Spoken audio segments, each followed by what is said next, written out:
nhớ giống ơi cái lò này là tuổi nhu nữa cái nhỏ họ này sai nữa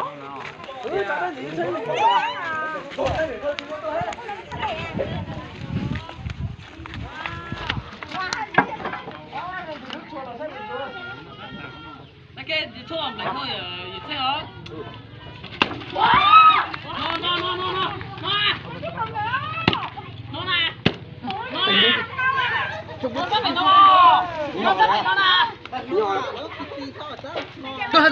Nó kỳ kỳ à?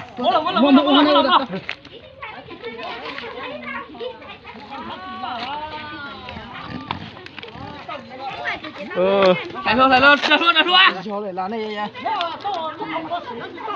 Đây luôn. Thế là phải thế. Chân nhẹ uốn lại uốn mũi thôi.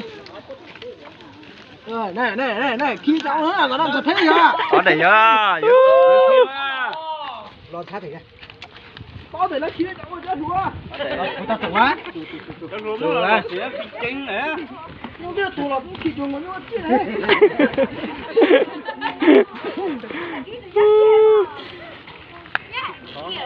Tao nó sẽ tiến sĩ đấy thành trung nữa này. Bây giờ sát chặt tụi nó. Quẩy. tao bây giờ lúc này rồi Nó kia ôm làm cũng chỉ khi tránh mà. rồi xong rồi tí to lấy dễ ba nhưng mà tí Ồ, vậy mà. Mà giá là bị tao à? Nó bị chèn nhau là. Nhưng mà ba đó vậy à? Dạ.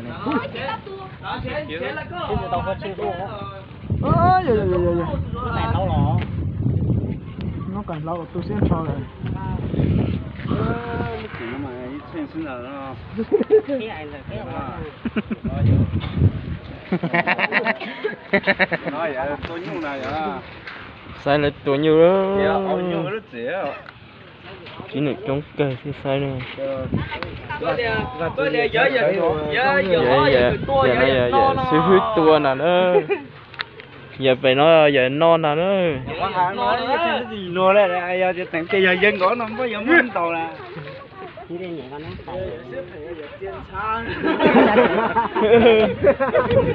ra để cái hộp chứ nào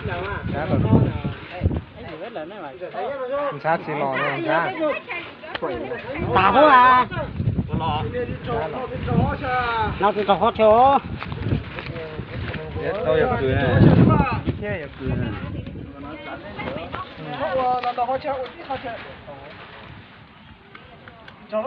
cho con nó là chỉ nó là đó nè. thế là tin lỗi mà thì có hại đấy rồi nhìn nó trôi Có hai kia. tôi trong chỗ mà gì đó lại à đã cho trong chỗ mà Chắc có tao à. làm ra ôi chân cao một lớn là anh cái gì đó Rắc cái tao hả? này Nhỏ này dễ quá.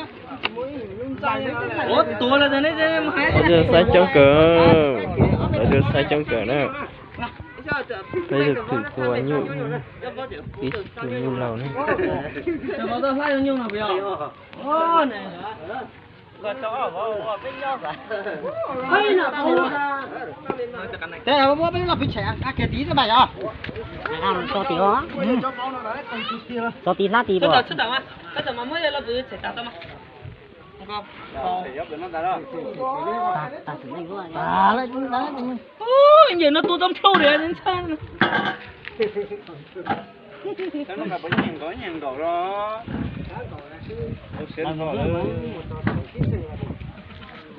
như vậy mình cho tụi nhau bớt như thế giờ kia giờ cứ tao nó hỏi suy No, nó cho chọn gan lô đó mà.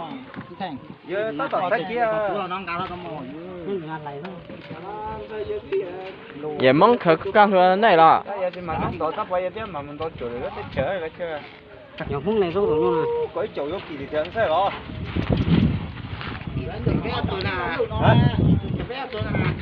mà ngày khác ví dụ lo giá mong gầy lo chứ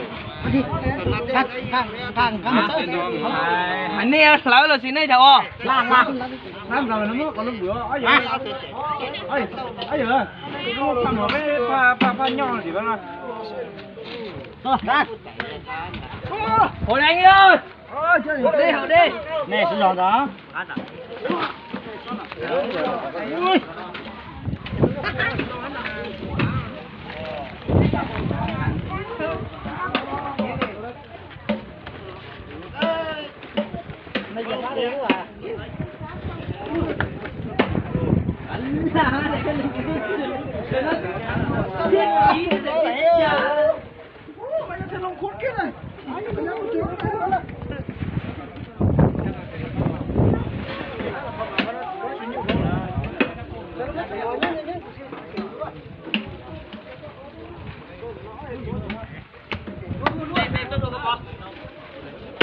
nhớ giống nè làm gì mà xếp